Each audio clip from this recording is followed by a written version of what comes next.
Selamat pagi anak-anakku semua. Hari ini pada tanggal 1 Oktober kita bangsa Indonesia memperingati Hari Kesaktian Pancasila. Pada tahun ini, tahun 2021, tema Hari Kesaktian Pancasila adalah Indonesia Tangguh Berlandaskan Pancasila. Lalu mengapa ada Hari Kesaktian Pancasila? Bagaimana awal mula sampai ada Hari Kesaktian Pancasila ini? Berikut akan dengarkan penjelasan awal mula terjadinya Hari Kesaktian Pancasila. Sejarah singkat Gerakan 30 September PKI. Gerakan 30 September PKI, biasa ditulis G30S PKI, merupakan gerakan kudeta yang dilakukan Partai Komunis Indonesia di bawah pimpinan D.N. Aidit. Gerakan ini bertujuan untuk menggulingkan pemerintahan Presiden Soekarno dan mengubah Indonesia menjadi negara komunis. Pada tanggal 1 Oktober 1965, pada dini hari, Letnan Kolonel Untung yang merupakan anggota Cakrabirawa. Cakrabirawa adalah pasukan khusus pengawal presiden, memimpin pasukan yang dianggap loyal pada PKI. Gerakan ini mengincar para perwira tinggi TNI Angkatan Darat. 3 dari 6 perwira tinggi TNI Angkatan Darat yang menjadi target langsung dibunuh di kediamannya. Sedangkan lainnya diculik dan dibawa menuju Lubang Buaya. Lubang Buaya adalah nama daerah. Jenazah mereka ditemukan selang beberapa hari kemudian. Itulah sejarah singkat Gerakan 30 September PKI. Lalu siapa-siapa saja yang menjadi korban dari Gerakan 30 September PKI ini? Berikut kalian bisa saksikan tokoh-tokoh perwira tinggi TNI Angkatan Darat dan 1 polisi yang menjadi korban keganasan Gerakan 30 September PKI.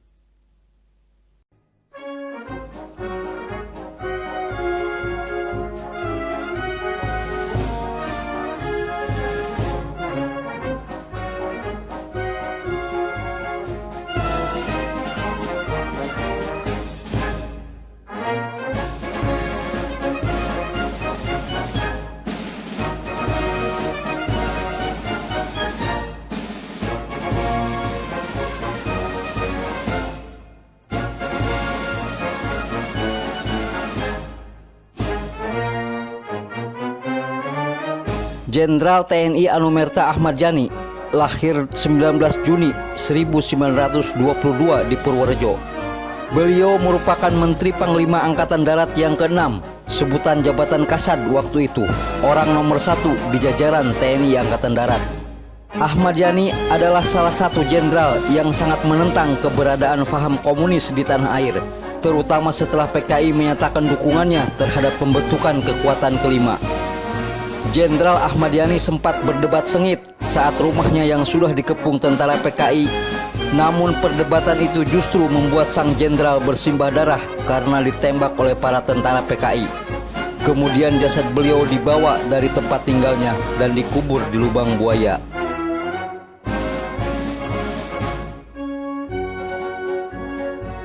Letnan Jenderal Anumerta R. Suprapto yang menjabat Deputi 2 Menteri Panglima Angkatan Darat adalah salah satu pahlawan revolusi yang lahir di Purwokerto 20 Juni 1920.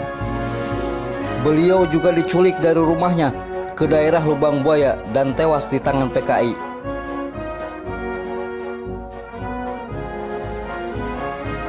Letnan Jenderal TNI Anumerta MT Haryono atau Mas Tirto Darmo Haryono yang lahir di Surabaya 20 Januari 1924. Letnan Jenderal yang mengerti 3 bahasa asing ini juga diculik pada saat hari kejadian, kemudian tewas di tangan PKI di Lubang Buaya.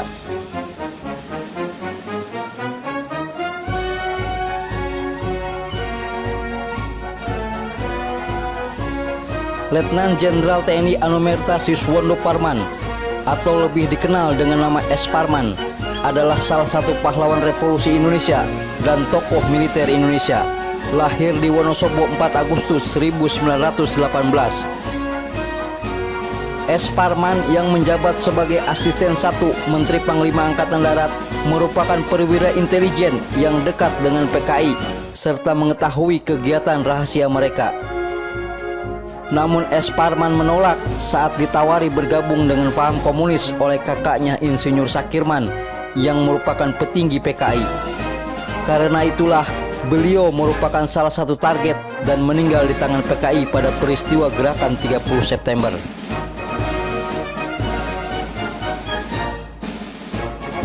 Mayor Jenderal TNI DI Panjaitan atau Donald Ishak Panjaitan lahir di Sumatera Utara 19 Juni 1925.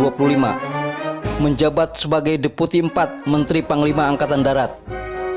Beliau dan bersama para pemuda anak bangsa lain yang dulunya merintis pembentukan TKR, Tentara Keamanan Rakyat, yang merupakan cikal bakal TNI saat ini. Saat itu, beliau menggunakan seragam militer lengkap ketika tahu bahwa sekelompok anggota PKI datang ke rumahnya dan telah membunuh pelayan serta ajudannya. Segera setelah beliau menantang para pemberontak itu, peluru langsung menghujam tubuhnya dan mayatnya dibawa ke Lubang Buaya.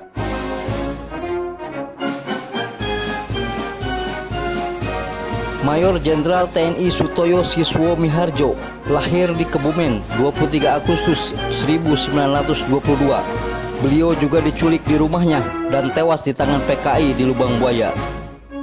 Para penculik berdalih, Maijen Sutoyo dipanggil oleh Presiden Republik Indonesia pertama Insinyur Soekarno, tapi ternyata itu bohong.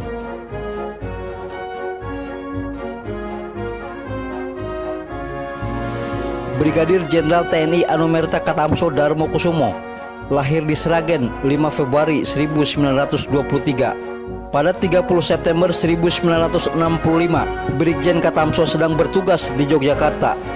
Beliau kemudian diculik dan tewas di tangan PKI. Kemudian jasadnya dimasukkan ke lubang yang sudah disiapkan anggota PKI di wilayah Kentungan.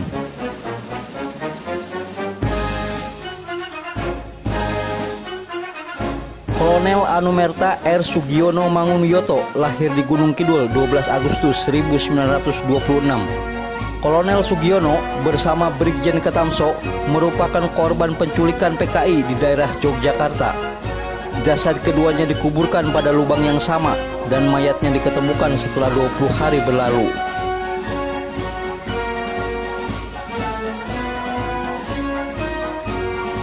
Kapten Anumerta Pierre Andreas Tendian lahir 21 Februari 1939.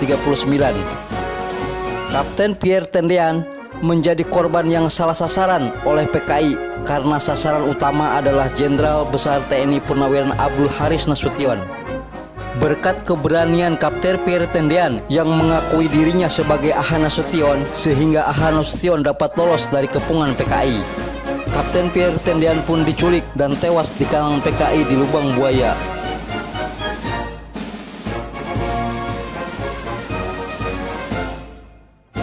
Ajun Inspektur Polisi 2 Anumerta Karel Satswit Tubun lahir di Maluku Tenggara 14 Oktober 1928. Beliau adalah satu-satunya perwira selain anggota TNI yang menjadi korban pembantaian PKI. Saat peristiwa berlangsung, Karel Satswit Tubun merupakan ajudan dari Johannes Leimena yang saat itu merupakan menteri di Kabinet Soekarno. Rumah Leimena ternyata adalah tetangga dari Jenderal Aha Nasution yang merupakan target PKI. Karel Satswit Tubun yang mendengar keributan pada saat PKI mengepung rumah Aha Nasution lalu melepas tembakannya. Namun sayang, jumlah anggota PKI yang terlalu banyak membuat Karel Saswitubun pun gugur seketika setelah peluru menembus tubuhnya.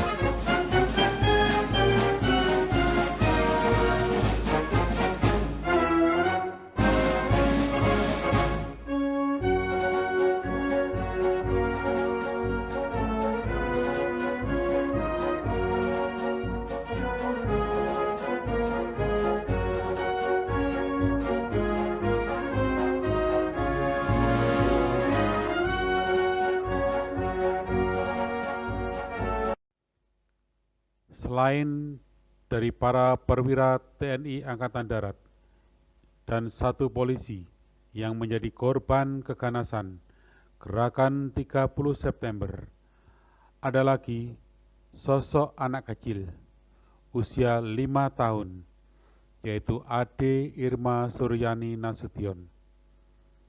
Dia adalah anak dari Jenderal Abdul Haris Nasution, yang saat itu juga menjadi target untuk penculikan Gerakan 30 September ini. Namun, Jenderal Abdul Haris Nasution berhasil melarikan diri.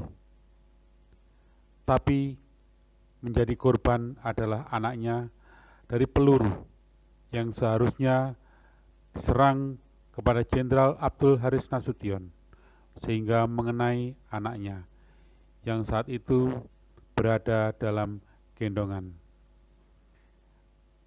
Ade Irma Suryani Nasution menjadi korban dari salah satu keganasan Gerakan 30 September ini. Dan untuk mengenangnya, maka didirikanlah monumen Ade Irma Suryani Nasution. Bisa kalian lihat gambar di samping.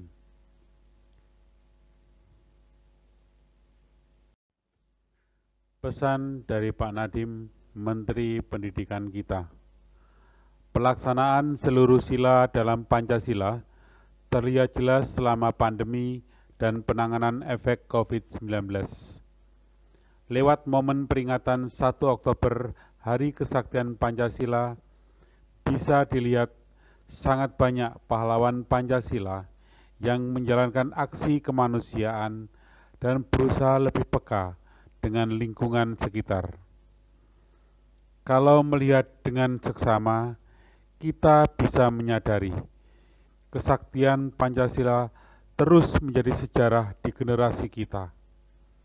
Di masa krisis seperti ini, lilin-lilin Pancasila menerangi kegelapan di mana-mana. Aksi kemanusiaan ini seperti lilin Pancasila yang berusaha dinyalakan tiap orang sesuai kapasitasnya masing-masing. Pandemi COVID-19 menantang negara dan menguji ketangguhan bangsa Indonesia untuk melewatinya. Pak Nadiem berharap momen 1 Oktober Hari Kesaktian Pancasila menjadi pengingat bagi tiap orang. Pancasila sebagai pusaka Indonesia harus menyala dalam hati dan tiap perbuatan baik untuk sesama. Selamat memperingati Hari Kesaktian Pancasila. Tuhan memberkati.